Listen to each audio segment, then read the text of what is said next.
What you really see here is you see him using the techniques that persuaded him to do this stuff. That's what you're seeing. Somebody appealed to his nobler motives. They set a moral standard for him, and then they got him to believe it with conviction to the point where he's willing to die for it.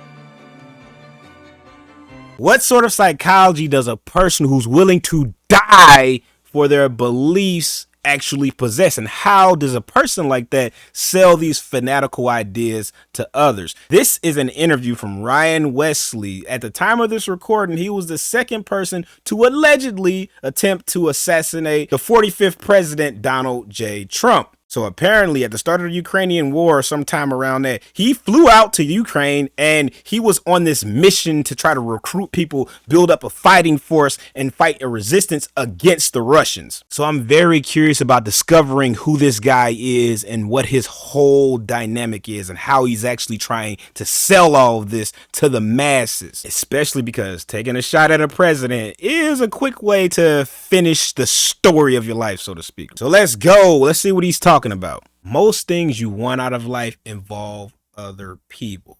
Want more money? Where's the money come from? Other people. You want better relationships? Obviously other people. Your own internal happiness and joy. You can't be surrounded by a bunch of chaos coming from other people. You have to be able to see through people's masks and be able to be creative and think laterally, solve all the problems, and be persuasive. Because if you don't, you're going to find yourself paranoid about people around you, unable to solve the problems that are facing you, feel overwhelmed, and ultimately not get the things that you want out of life. So in order to fix that, you need to become a brilliant problem solver who can see into people's souls and persuade them many different ways. That's going to allow you to take control of your environment, break through any plateaus, and reach your full potential. Click the link in the description below and get my free meditation that's going to open up your lateral thinking and problem solving abilities, and then schedule a call with my team so we can talk about how we can take you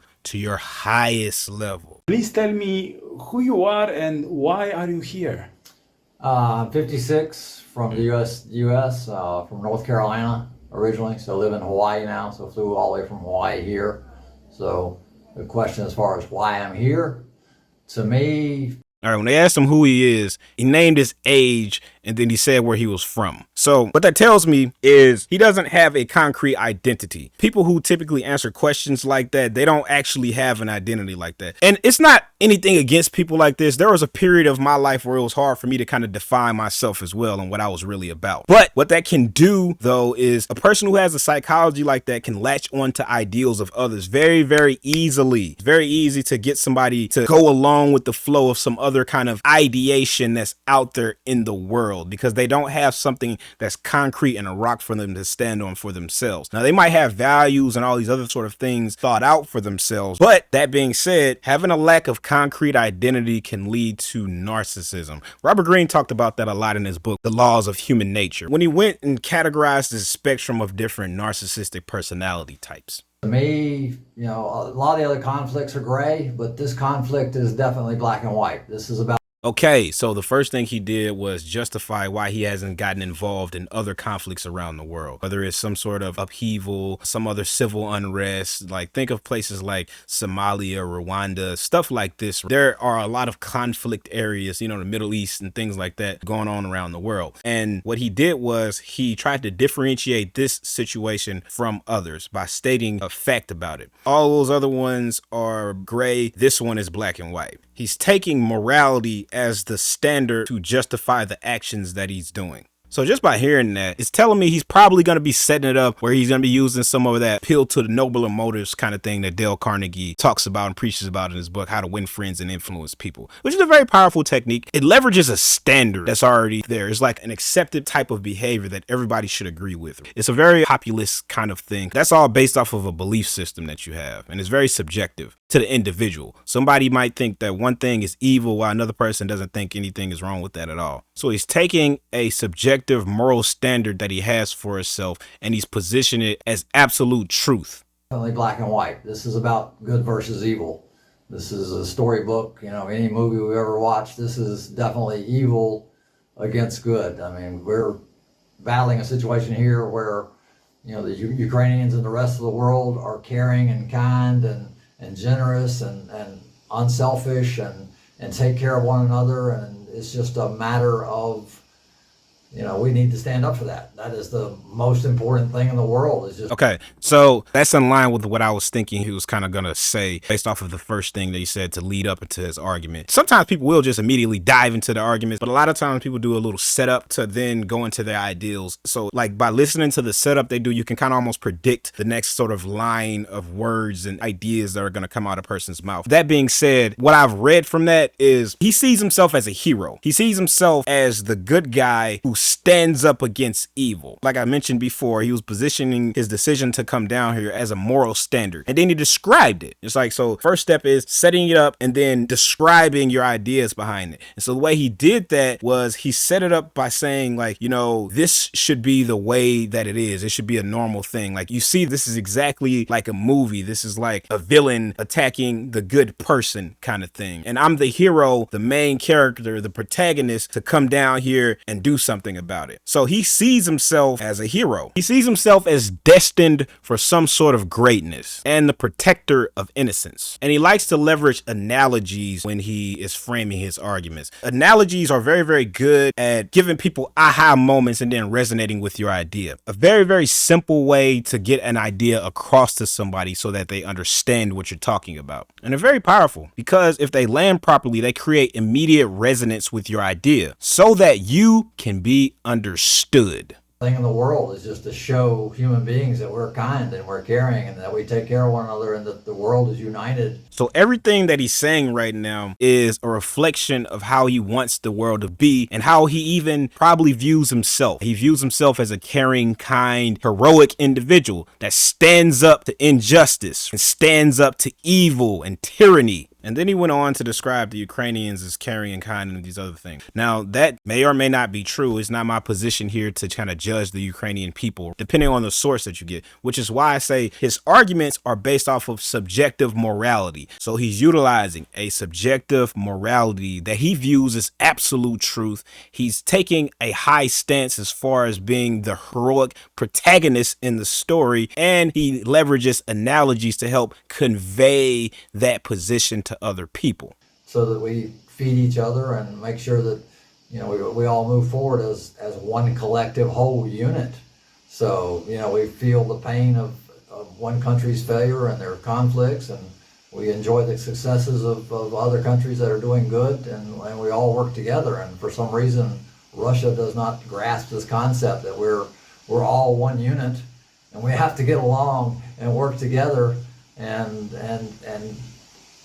be normal human beings. This is 2022. We have to work together. It seems asinine that we have a leader in a country that does not understand the concept of being unselfish and being generous and being kind and just the basic moral values that are required by human beings these days. Yep, so there it is. That's the whole concept right there. He just laid out his whole psychology. It's exactly what I just said. But on top of that, he's positioning the argument where he feels like it's an obvious truth and you should just get it. It makes no sense. And people who don't understand this perspective that he's conveying through nobler motives and analogies are either evil or stupid. And this gives him a sense of superiority. He is the good guy. And if you speak with enough conviction like that and having a worldview like that and a positioning and a belief system like that, people will believe you. People will see you as an authority, especially the ones that do not yet have a sense of their own moral compasses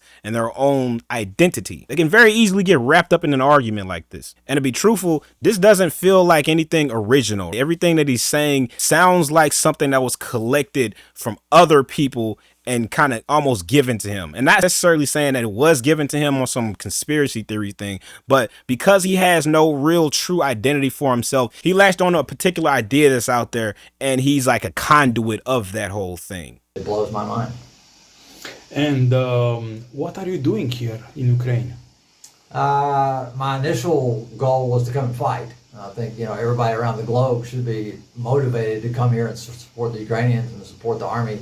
No matter what gender, age, anything, everybody should be here supporting the Army, but I'm 56, so initially they were like, well, I have no military experience, so they're like, you're not an ideal candidate. So they said, not right this minute.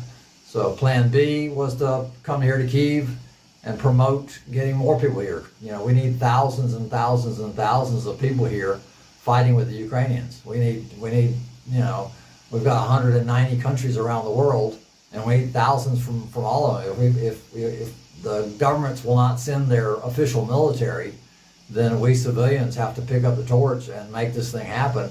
And we've gotten some wonderful people here, but... Okay, so there it goes again. So after he described the rejection of him being a fighting force, then he went back into selling another idea, which is this concept of him being the recruiter for people all around the world, him being a torch, a beacon of light to bring all of the peoples from all around the world to Ukraine to help fight for the Ukrainian people. So this guy, he isn't stupid. As far as his personality type, there's something that's in sales. It's called the DISC model. It categorizes people into 4 different types of personalities. You have like the dominant person who's like, think of like a very direct CEO, like a bull, aggressive, And then you have a very talkative individual. This is the I. They just kind of ramble and go on these stories. You say one word, they talk for 5-10 minutes. Everybody knows a guy like that. Then you have the S's, which are the very kind of nice, meek-milled, meek-mannered individuals. Think like nurses and very, very helpful people. That friend who's always trying to do for you, even at the expense of themselves. And then you have the C's. C's are more like the cerebral, logical kind of people who are like computer programmers and things like that. He pegs me as a C. Just the way that his answers are very logical and and then it checks the box and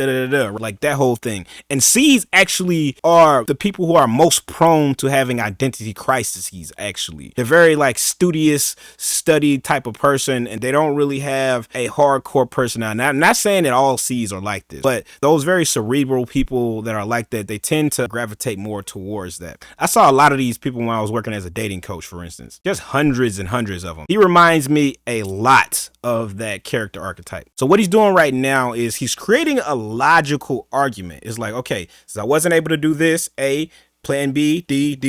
And so then he goes back into his same sort of way where he's taking his idea and then he's creating a moral standard for it and then this vision for it. Now he's trying to paint the picture of the vision for it and give like the logical reasons behind it. Like, yeah, there are millions of people around the world. Each country could have like a couple of hundred people from each population, bring them all over and boom, now that's the solution, ABC kind of thing. So he has a combination of these things. A subjective moral standard that he holds the world to, and it should be obvious to a fool, like my uncle used to say. And he likes to paint pictures, not just using analogies, but painting pictures in general. When he sees a particular situation, he's trying to visualize and paint the whole thing out. And he also feels a calling towards what he's doing, a call to his destiny. That can make a very dangerous person. A person that has a calling to something, they don't care about anything, including their lives, which you combine these things and you can have a person who would take a shot at a president based off of that. Felt like a calling to stop a dictator, as they say about him, a threat to democracy, the branding that's put out there. And it's obvious and he's destined for it. And on top of that, he's very cerebral. He can visualize and see and plot out a whole bunch of things, plan it meticulously, and think laterally too on top of that. Because being able to see these different visions and come up with these different ways of connecting the morality to people and being able to do all of these analogies requires you to have lateral thinking capabilities.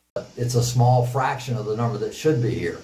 If we have 5,000, to 10,000 people here fighting, that is just a minuscule amount of the 5 billion people on the globe. We need everyone here fighting. That's why I'm in Kyiv. So every project that I promote is about getting people here to support the Ukrainians.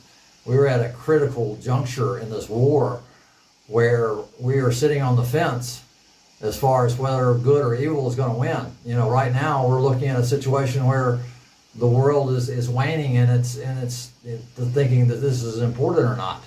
And we're at a point where, all right, are we going to stand for humanity, for human rights, for everything that is good with the world?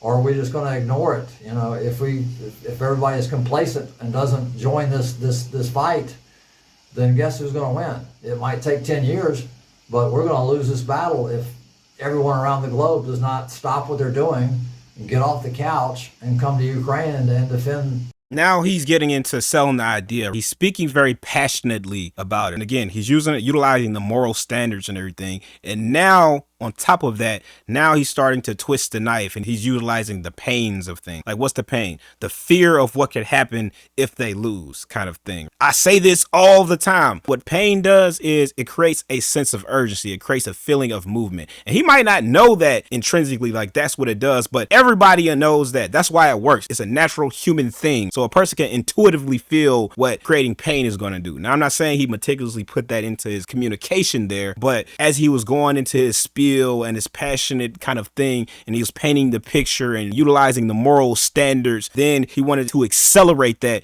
So he twisted the pain and talked about consequences for not taking action. And then he swung that into his call to action, which is come to Ukraine. It's a lot of y'all. All we need is a few people. This doesn't make any sense, kind of thing. So his argument and his positioning is utilizing the same tactics over and over again. Defend the human rights of everyone around the globe. This is the most important thing going on in the world today. So sitting around and letting life go on as normal and complaining about gas prices and complaining about, your luxury life in whatever country you live in is unacceptable. Yeah, again, moral standard, appealing to nobler motives, and him having that sense of superiority because of that. As human beings, we must support each other. We cannot turn our backs on anyone around the world and expect the problem to go away. So I've been dealing with Russia for my entire life. We had one period where it was okay, but now we've let it slip back into terrorism. So it's just, the world needs to respond. Why world leaders are not sending military is beyond me. We're going to have to elect new leaders the next go around that have a backbone and that have the fortitude to say, hey, we're not going to tolerate this type of behavior. This type of behavior is unacceptable anywhere, any place. So it's totally unacceptable. And why people are not responding, I do not know. What impressed you the most since you are here? My trip to Irpin was pretty emotional. So, going and seeing the buildings that were burned and destroyed and things of that nature. I think more emotional for me is just talking to the guys that have come here. When you talk to a 20-year-old guy that sold everything he owns to come here and fight, that is heroism. He's coming here to risk his life for humanity, for the Ukrainians. Guys that sell everything they own to come here and support the Ukrainians while others sit at home and do nothing. It's totally mind-blowing how we have this divide of people that are selfless and courageous and wonderful and willing to sell everything they own to come here. Okay, so we get the gist here. Now, what you really see here is you see him using the techniques that persuaded him to do this stuff. That's what you're seeing. Somebody appealed to his nobler motives. They set a moral standard for him, and then they got him to believe it with conviction to the point where he's willing to die for it. All of this sort of stuff. He was utilizing those same things when he was trying to persuade the people, the viewers of this, and whoever else he's out there doing that for. Those are the things that worked on him. Those are the things that can take a person and have them really willing to commit their life to something. Nobler motives, belief systems, morals, values, and then painting a picture of black and white, us versus them. That creates a standard. And if you can find a person who has that sense of destiny, they're being called to something, they have a calling, and you line them up with that kind of thing, then that person would be willing to die for whatever it is that you set up for them. Just like Ryan Wesley.